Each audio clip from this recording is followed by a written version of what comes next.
Shalom, shalom. My first recording completely disappeared, so let's see what we have here. Yes, so shalom, shalom. I know I said that already, but I hope, yes, as always, I hope you're all doing well and blessed. And I survived my first week of work. It is a blessing. It's work, but it is a blessing. Work is good. And I also want to make sure that I say thank you to those of you who have supported and donated. The music ministry will continue. That has not stopped. Still hoping for, what I shared before in regards to ministering, having another CD and having music to share with lots of people, and so that will continue, and your support is definitely a blessing, definitely a huge blessing in that department. So thank you so much. You have no idea how much it means. Really means a lot. Very encouraging. And so then from there, let's get right to it. I want to share with you what I shared in the service. So this is from Vayikra, Leviticus 16, starting in verse 1. We'll go to verse 4. Okay?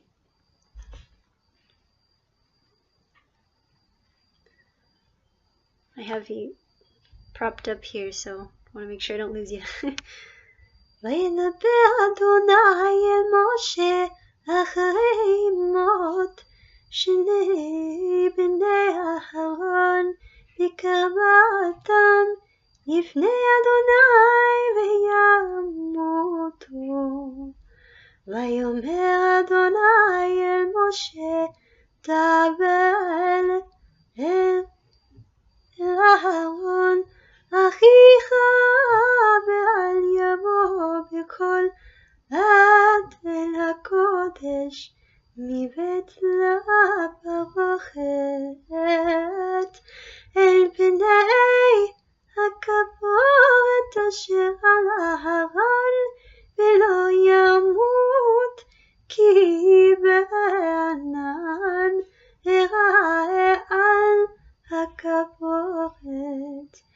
וזאת יבוא אהרון אל הקודש ופר בן בקר לחטאת ועין לעולה כתונה בד קודש ילבש ומכנסי בד יהיו על בשרו ובאבנת בד יחקר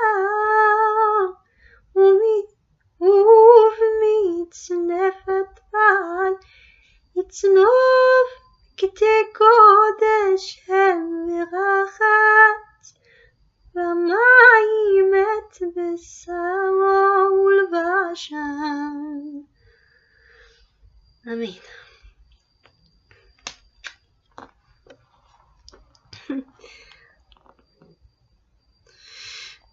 Now Hashem spoke to Moshe after the death of the two sons of Aharon, when they offered profane fire before Hashem and died. And Hashem said to Moshe, Tell Aharon your brother not to come at just any time into the holy place inside the veil, before the mercy seat which is on the ark, lest he die, for I will appear in the cloud above the mercy seat. Thus Aharon shall come into the holy place with the blood of a young bull as a sin offering, and of a ram as a burnt offering. He shall put the holy linen tunic and the linen trousers on his body. He shall be girded with a linen sash, and with the linen turban he shall be attired. These are holy garments. Therefore he shall wash his body in water and put them on. Amen.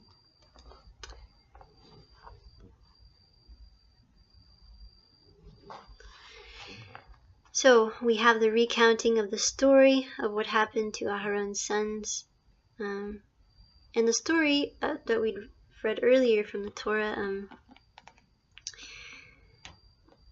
there is not really a lot said other than Aharon's sons gave an unauthorized offering.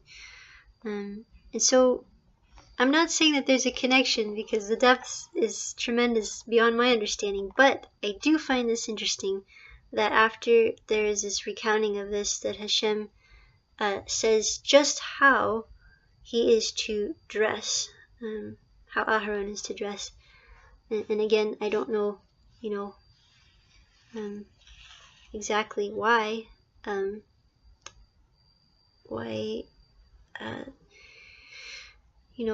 what was the reason that why Aharon's sons were consumed, why Adonai consumed them the way he did, other than the fact, just know that it was unauthorized. So, with having said that, in regards to the garments and the importance of being dressed appropriately, when Aharon comes to give an offering, sacrifice, I also wanted to read something from Matityahu. So if you want, you can turn here to Matthew 22, starting in verse 1.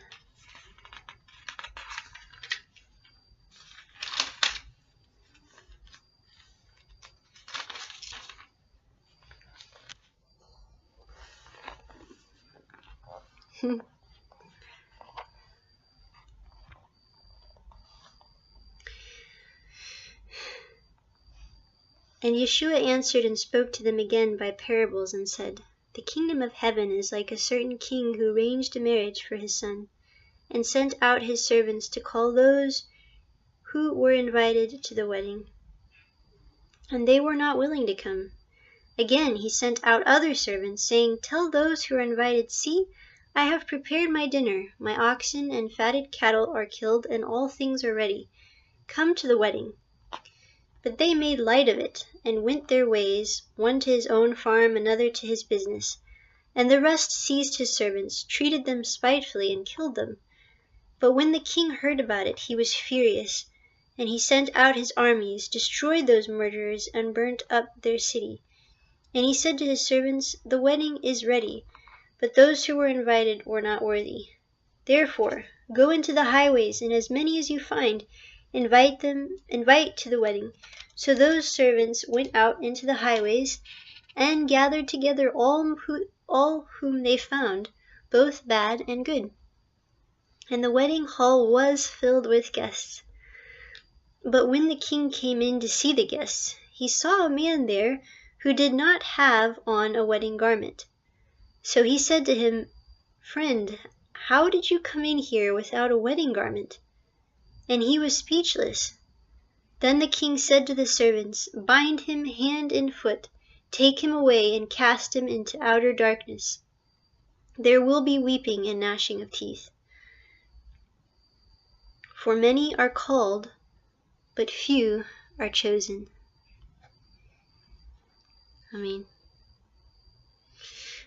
This parable, it is fascinating indeed.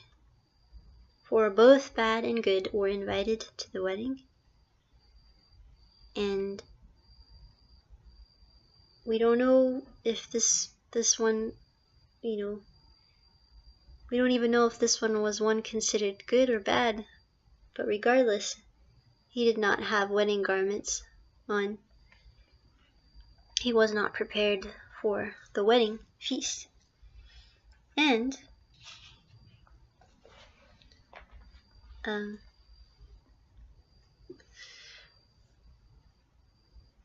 what I have to share is the importance of coming to Hashem, into His presence,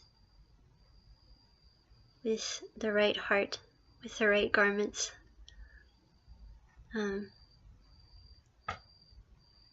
Yes, because even though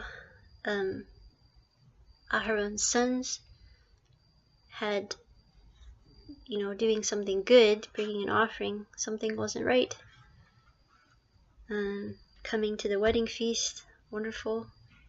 But if something is not prepared, if your heart is not right, it's not good. It's no good.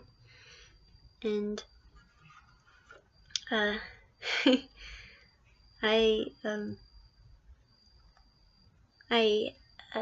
my job, I had to cut what seemed like thousands of limes, but it wasn't that many. It just seemed like it. After a while of slicing them, my hand starts to hurt and everything, and I just started to feel really sad and, basically kind of sorry for myself. And that part of my heart, that ugly part, really was exposed, and I was just like, wow, so sad. And my heart was not right.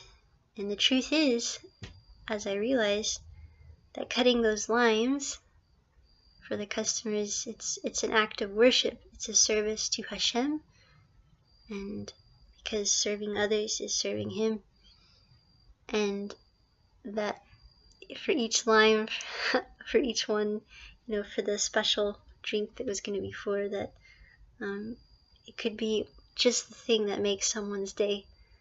And I realized the importance of having the right heart.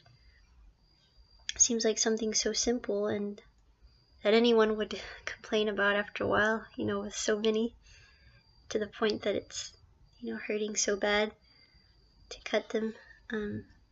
But what an honor, what a blessing to do that for others.